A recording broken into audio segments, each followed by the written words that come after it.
350 కోట్లు కనిపించట్లేదు అన్న.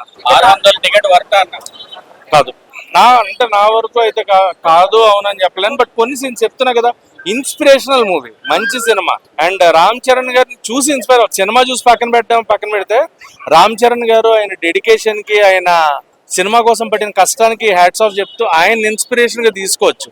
ఒక మనిషి సినిమా కోసం ఎంత ప్రాణం పెడతాడా అనేలాగా అనిపించింది. ఒక ముక్కలో చెప్పాలంటే ప్రతిఫలం 70% దక్కిందన్న, 30% దక్కలేదు. పార్ట్లుగా విడిపోయింది. మీకు ఓవరాల్ గా చెప్పాలంటే యావరేజ్ ఉంది, పార్ట్లుగా హిట్ ఉంది. అంటే కొన్ని సీక్వెన్సెస్, పర్టికులర్ గా కొన్ని సీక్వెన్సెస్ సినిమాకి హైలైట్. యాక్షన్ పార్ట్ కానీ, లేదంటే డైలాగ్స్ కొన్ని, శివరాజ్ కుమార్ గారికి రామ్ చరణ్ గారికి మధ్య ఉండే సీక్వెన్సెస్, జగత్ బాబు గారికి రామ్ చరణ్ గారికి మధ్య ఉండే సీక్వెన్సెస్, సో ఇవి కొంచెం హైలైట్ అనిపిస్తాయి. బట్ ఎమోషన్ ఎక్కడ కనెక్ట్ అవ్వలేదు మనకి. మిస్ఫైర్ ఎక్కడ అంటే లెంత్ ఎక్కువ పెట్టారు అన్న, ట్రిమ్ చేయొచ్చు. అండ్ శృతి హాసన్ గారి పాట మిస్ఫైర్ అవుతుంది, అండ్ జాన్వీ కపూర్ గారు మిస్ఫైర్ అయ్యారు. ఏఆర్ రెహమాన్ గారి మ్యూజిక్ మిస్ఫైర్ అయింది. ఏఆర్ రెహమాన్ గారు అంటే మనకి ఆ రేంజ్ ఎక్స్పెక్ట్ చేస్తాం కదా, అది కనబడలేదు. రెహమాన్ గారి మ్యూజిక్ అనే ఫీల్ రాలేదు చూస్తున్నప్పుడు. ఆ ఫీల్ ఉంటే ఆ కథ వేరుండేది. మన రామ్ చరణ్ గారితో నాకు ఇప్పటికీ అర్థం కాని క్వశ్చన్ అదొకటి, క్రికెట్ ఎందుకు ఆడిపించారు? సరే అన్ని స్పోర్ట్స్ ఆడిపించేద్దాం అని చెప్పి ఆడిపించారు క్రికెట్ ని.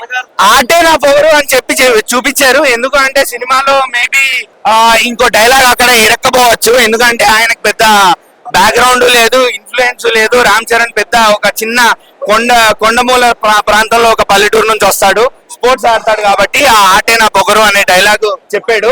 సో అక్కడ ఆ సినిమాలో ఆయన ఆడే ఆటలకి ఆ డైలాగ్ కి సెట్ అయిపోయింది. సో నేను చెప్పొచ్చేది ఏంటి అంటే, మొత్తం చాలా సఫికేటింగ్ అనిపించింది సినిమా చూస్తున్నంత సేపు. ఏం చెప్తున్నారు, ఏం చెప్పాలనుకుంటున్నారు, ఏం చూపించారు అని చెప్పి.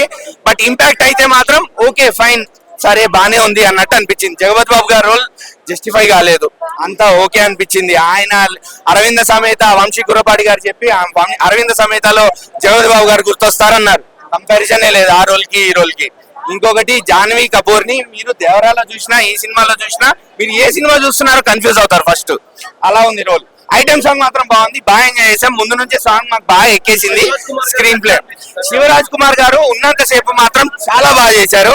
ఆయన రోల్ కి ఆయన జస్టిఫికేషన్ ఇచ్చారు. ఈవెన్ రామ్ చరణ్ అన్న కూడా ఆయన యాక్టింగ్ కి, ఆయన రోల్ కి ఆయన జస్టిఫికేషన్ ఇచ్చేసాడు. స్క్రీన్ ప్లే లేకుండే పోయింది. స్టోరీని, కాన్సెప్ట్ ని చూపించే పద్ధతి మిస్ అయిపోయింది మొత్తం. మెయిన్ లీడ్ యాక్టర్స్ అంటే మన యానిమల్ లో మరాఠీ ఆయన ఫేమస్ అయ్యాడు కదా, ఆయన్ని వాడుకున్నారు. తమిళ ఇండస్ట్రీ నుంచి ఒకరు, మలయాళం ఇండస్ట్రీ నుంచి ఒకరు, ఇలా ప్రతి ఇండస్ట్రీ నుంచి చెరొకల్ని తెచ్చుకున్నారు. ఎవరికి వాళ్ళకి తగ్గినట్టు మన మున్నాబాయి కూడా బాగానే చేశాడు. ఆయనది కూడా మొత్తం ఓన్లీ ఫస్ట్ హాఫ్ లో ఒక 1/2 hour 40 minutes కన్నా ఎక్కువ రోల్ ఉండదు. ఇంపాక్ట్ఫుల్ రోల్ కూడా కాదు ఆయనది, ఇంపాక్ట్ఫుల్ రోల్ కూడా కాదు. నాకు అదే సాటిస్ఫాక్షన్ లేదు, క్యారెక్టర్స్ కి జస్టిఫికేషన్ లేదు. ఇలా పెట్టేశారు, జనాల్ని దూర్చేశారు సినిమాలో. చరణ్ గారి పర్ఫార్మెన్స్ మాత్రం టాప్ నాచ్ అండి. నేను అదైతే మాత్రం చెప్తా, చరణ్ గారి పర్ఫార్మెన్స్ టాప్ నాచ్. అందులో మాత్రం తేడా లేదు.